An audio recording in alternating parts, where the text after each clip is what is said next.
This episode is adapted from a clinician-written article on Mentalyc and brought to life in audio for therapists who prefer listening on the go. That's right. And this piece was written by Gargi Singh, a psychologist, and we're really excited to dive into her perspective today. Absolutely. And just for context, if you're new to Mentalyc, it's a clinical intelligence platform that supports therapists with documentation and reflection. It's all about making our lives a little easier so we can focus on the real work. Exactly. And speaking of the real work, you know that feeling?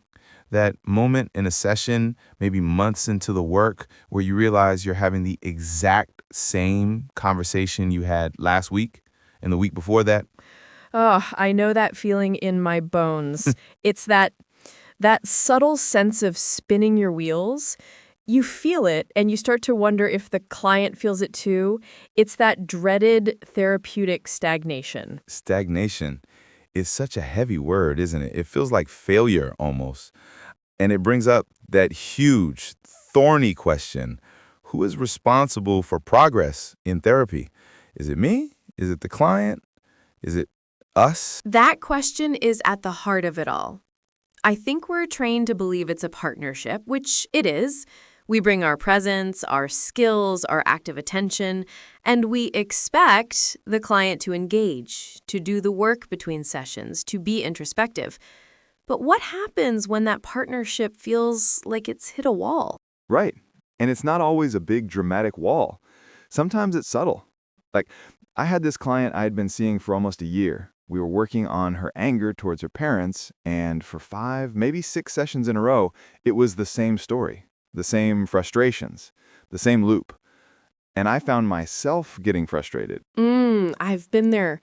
You start thinking, okay, we've identified the pattern, we've talked about the feelings. Why aren't we moving forward? Why aren't we getting to the change part? Exactly. I was so caught up in my own need for progress. I took it to supervision, and my supervisor asked me something that just stopped me in my tracks. She said, "Ben, this need to see progress, is it your need or is it your client's?" Oh, that is a powerful question. Wow, that lands. It really did. It made me realize that I was unconsciously imposing my own timeline, my own definition of progress onto her. And maybe, just maybe, what she needed in those sessions wasn't to move past the anger, but to have a safe space to just let it all out, to vent it, to feel it, without someone pushing her to fix it yet. That is such a critical insight. We can get so focused on the destination, the coping skills, the client managing life on their own, that we forget the journey sometimes requires just sitting in the mud for a while. The client needs to feel that we can handle them being stuck, that we can sit with them in that anger or that sadness without panicking and trying to fix it immediately. Right. And that it's not a failure. It's part of the process. But it's so hard to spot sometimes because stagnation can look like so many different things. It's not just one thing. It can be behavioral, emotional, cognitive. It's everywhere. Let's talk about that. The behavioral signs are often the easiest to spot, right? The client who won't make eye contact, who gives one-word answers. You ask them a deep, thoughtful question, and they just say, I don't know. There's a disinterest you can almost feel in the air. Oh, absolutely. Or the homework resistance. You collaboratively come up with this brilliant new strategy, thought record, mindfulness exercise, and they come back next week and say, oh yeah, I didn't get to that. And it happens week after week. Yes, and your first instinct might be to think they're being non-compliant. But it's so much deeper than that. It could be a sign of skepticism, like they don't really believe it will work. Or it could be profound helplessness, this feeling of, what's the point? Nothing helps anyway. And then there's the big one, the scheduling dance. The regular cancellations, the running late every single time, the no-shows. It's so easy to take that personally, to feel like it's about you. But it's shouting something, isn't it? It's a form of communication. It's screaming avoidance. It often points to a rupture in the therapeutic alliance. There is a gap between what the client needs and what they feel they're getting. And I think it's important to add, we have to look at ourselves too. If I find myself consistently needing to reschedule a particular client, I have to sit with that. What am I avoiding? What is my countertransference telling me here? That's such a good point. It's a two-way street. It's so easy to put it all on the client's behavior, but our own actions are part of the dynamic. It's funny, when I'm reflecting on those kinds of patterns, I've actually started using some of the tools in Mentalyc for that, like the Alliance Genie. It helps me track my own reflections on the Alliance session to session. Oh, that's interesting. How does that work in practice? Well, after a session where I feel that disconnect, I can jot down my reflections right in my notes. I might write something like, felt a distance when client discussed their partner. I notice I pulled back from asking deeper questions. Why? And Alliance Genie kind of helps me see that pattern over time. It gives me these supervision-like prompts based on my own words, like, you've noted a feeling of distance in the last 3 sessions. What might this be connected to? It's like a little mirror for my own process, without me having to hold it all in my head. That's incredibly useful. Because holding it all in our heads is exhausting, and it's how we miss things. We're trying to track the client's process, our process, the content of the session. It's a lot. That cognitive load is real. It is. And that's before you even get to writing the note. I mean, the fact that I can just transfer my notes to my EHR with a single click now, that alone frees up mental energy to actually think about these dynamics instead of just copy-pasting for 20 minutes. Don't even get me started on the copy-paste nightmare. But let's shift to the emotional side of stagnation. This is where it gets really painful for the client, I think. That feeling of frustration, hopelessness. They're coming to therapy, they're putting in the time and money, and they feel like they're failing. Yes. And they start questioning everything. Am I broken? Is therapy even working? Can I ever really get better? I have a client right now who, like clockwork, uses the first half of our session to detail every way she's still stuck. She expresses so much apprehension that nothing is working. And it's such a delicate dance because any attempt I make to offer a different perspective or gently challenge that narrative can be perceived as criticism, as me not getting how bad it is for her. That is so tough. It sounds like she's stuck in that emotional loop, and any feedback feels like a judgment on her struggle. And on the flip side of that intense emotion, you have the clients who show nothing. The emotional numbness. The detachment, yes.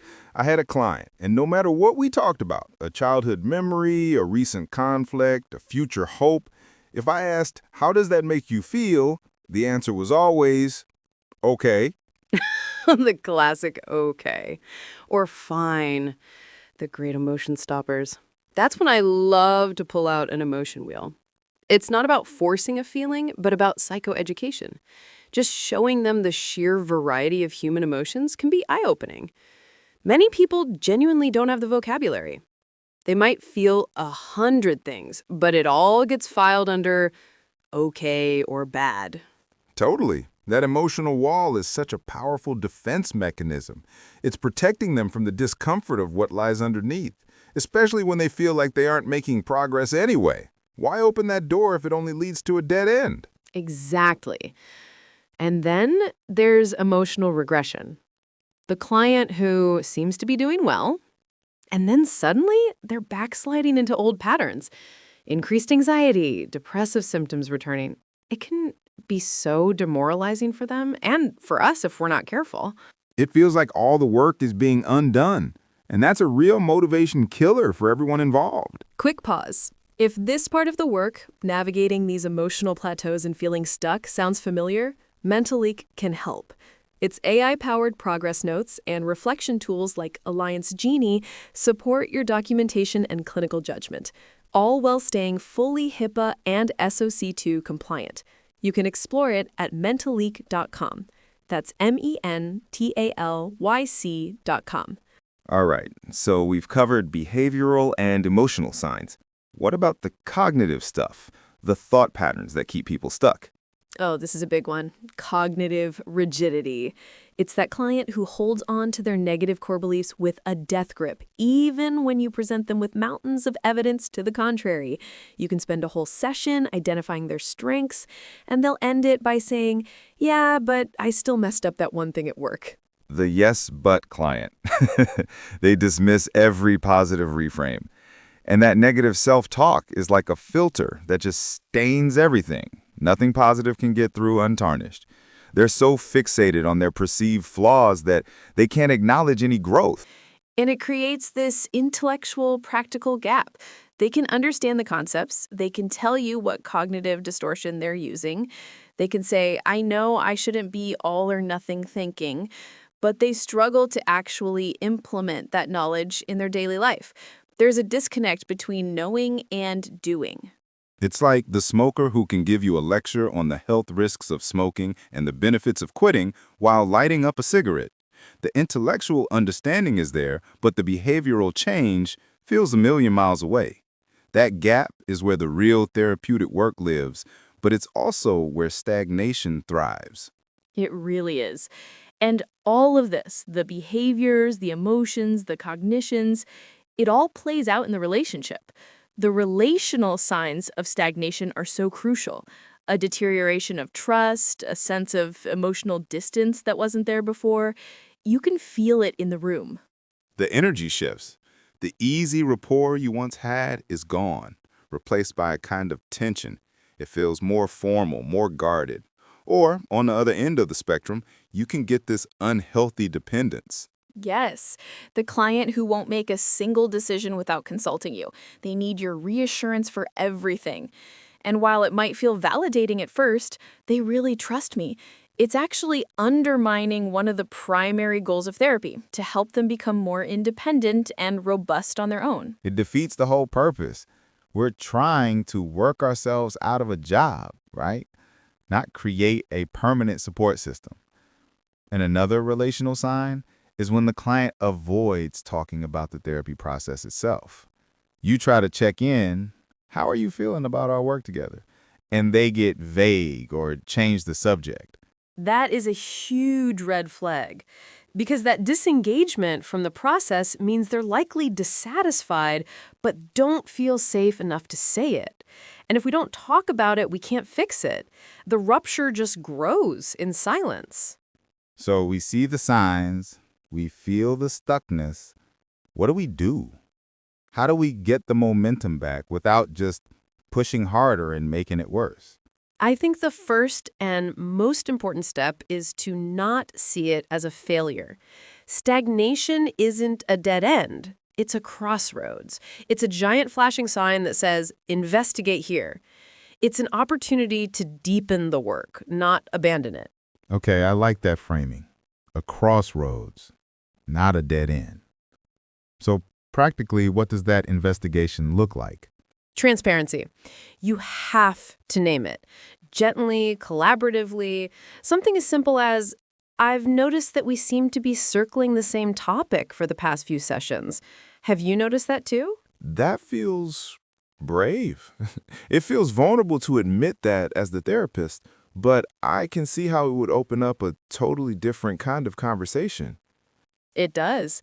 It shifts you from being the expert to being a curious partner. You're both looking at the process together, and that conversation can reveal so much. Maybe your approach isn't resonating. Maybe there's an external stressor they haven't mentioned. Maybe they're scared of what comes after the anger or the sadness. But what if they say no? What if you say, I feel like we're stuck, and the client says, I don't? I feel great about our sessions. Then that goes back to your supervisor's question, doesn't it? That's an opportunity for our self-reflection.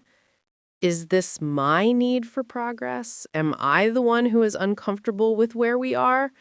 That's when supervision or peer consultation or even just deep personal reflection becomes non-negotiable.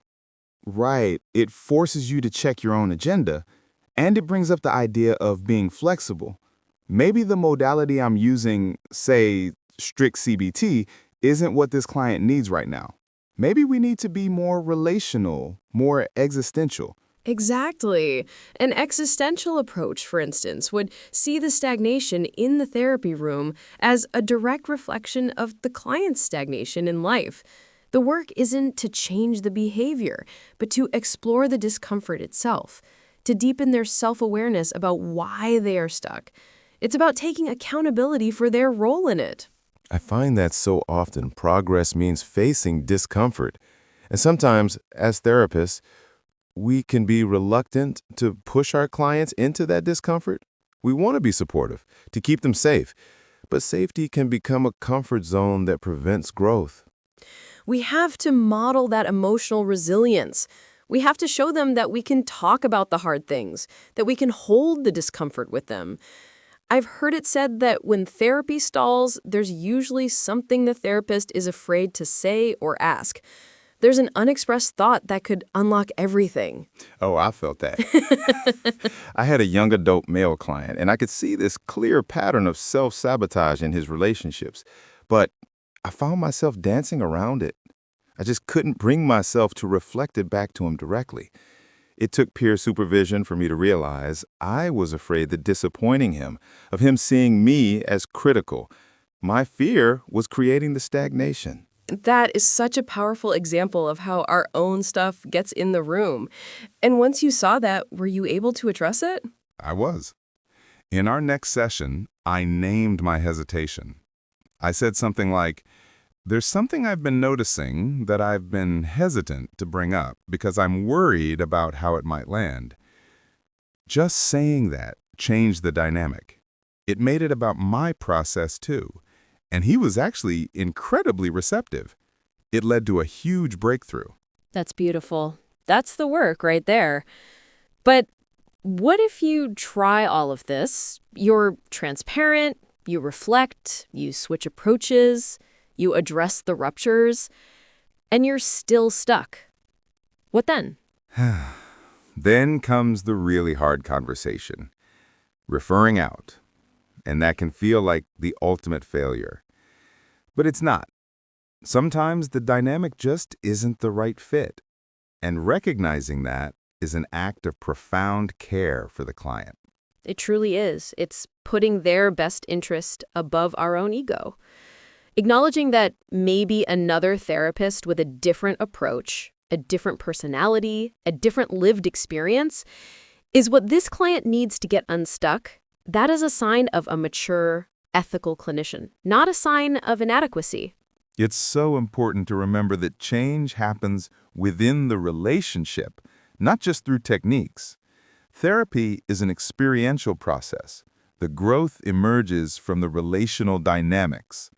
And sometimes that dynamic has run its course. And we have to trust that feeling stuck often signals that a breakthrough is just around the corner. Clients are in this constant internal battle between the comfort of staying the same and the terror of changing. That tension is natural. When they project their past wounds onto us, creating those ruptures, our job isn't to avoid it, it's to engage with it. That's where the transformation happens. So the takeaway here isn't to fear stagnation, but to get curious about it, to see it as a signal. It's not a stop sign, it's a yield sign, a sign to slow down, look around, and reassess the path forward. Exactly. So if I had to offer one practical takeaway for our listeners today, it would be this. The next time you feel that sense of stagnation, that here we go again feeling in a session, don't push it away. Lean into it. After the session, take just 2 minutes and jot down one question you were afraid to ask. Just one. You don't have to ask it yet, just notice it. That question holds the key to getting unstuck. I love that. So simple, so powerful. Notice the question you're afraid to ask. That's a practice I'm going to start today. It really reframes these plateaus as crescendos and waiting, paving the way for deeper growth. Beautifully put. A crescendo in waiting. And if you want support in tracking those alliance patterns and your own reflections across sessions, tools like Alliance Genie inside Mentalyc can really help you reflect on those dynamics without storing any session recordings or compromising privacy. It's all about having the right support. for our clients and for ourselves. This was such a great conversation. I feel unstuck already. Me too. Thanks, Ben. This was really needed.